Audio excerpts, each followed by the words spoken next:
This is Health Broadcasting Service HBS Radios, your global pioneers in specialist radio broadcasting, bringing you everything to enhance your health and well-being. Health is your human right.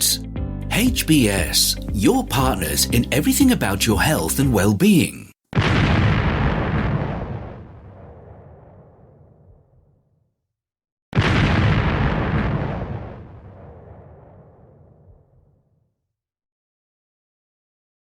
The HBS Daily News Dose coming to you from the Health Broadcasting Service HBS Radio Live Channel, UK. Biden signs abortion order, says Republicans clueless about women's power.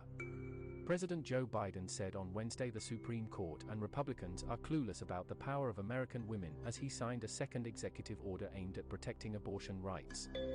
The order asks the federal health department to consider allowing Medicaid funds to be used to help facilitate out-of-state travel for abortions. Like Biden's first order signed in July, it is meant to address the recent Supreme Court decision to end the nationwide constitutional right to abortion. It is expected to have limited impact, as Republicans in U.S. states push a wave of laws restricting abortion, access to medication and funding for such services. The president's actions come a day after Kansas voters rejected one such effort, to remove abortion protections from the state's constitution. The vote was a resounding win for the abortion rights movement in the first statewide electoral test since the Supreme Court ruling. I don't think the court has any notion for that matter, or the Republican Party for that matter, how women are going to respond. They don't have a clue about the power of American women, Biden said.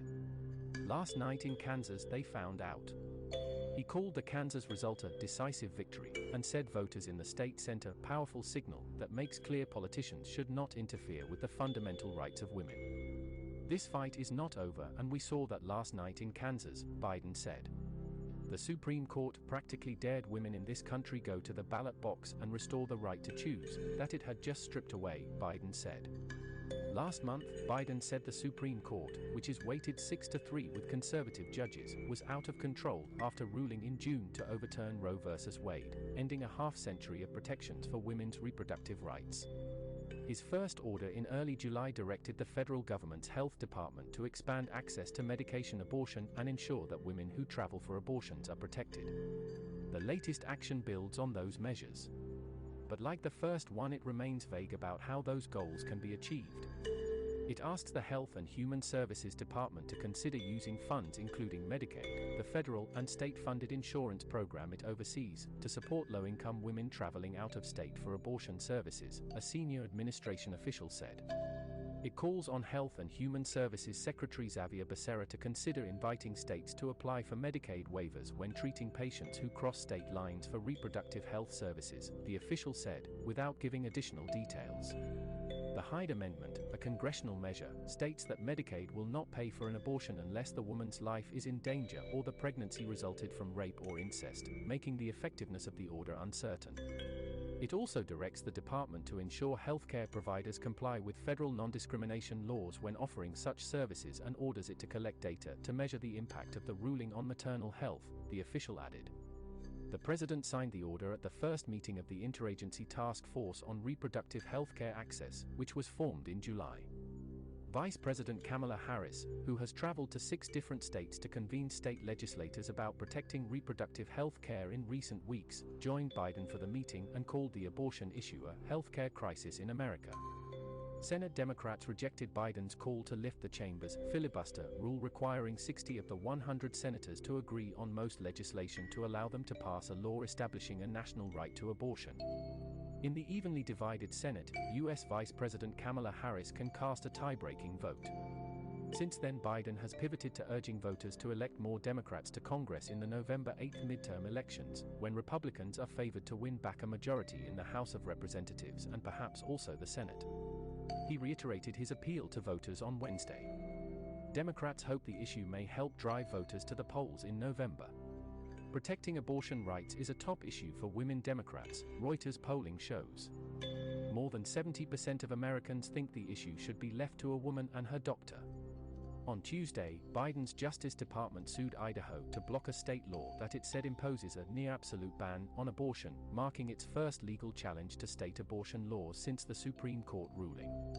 Attorney General Merrick Garland on Wednesday said the Justice Department will file a motion to dismiss a Texas lawsuit against the Biden administration's requirement that doctors nationwide provide life-saving abortions in emergency situations or risk the loss of their Medicare funding. Feel free to connect with us on our Facebook platform at Health Broadcast and our website at www.healthbroadcastingservice.com. And please remember to press the subscribe button to stay abreast of timely, vital, and authentic health news developments from around the world, delivered to you by the Health Broadcasting Service UK on our YouTube channel. We will bring more updates as news develop. Stay safe and remain healthy.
You've been watching the Health Broadcasting Service YouTube channel.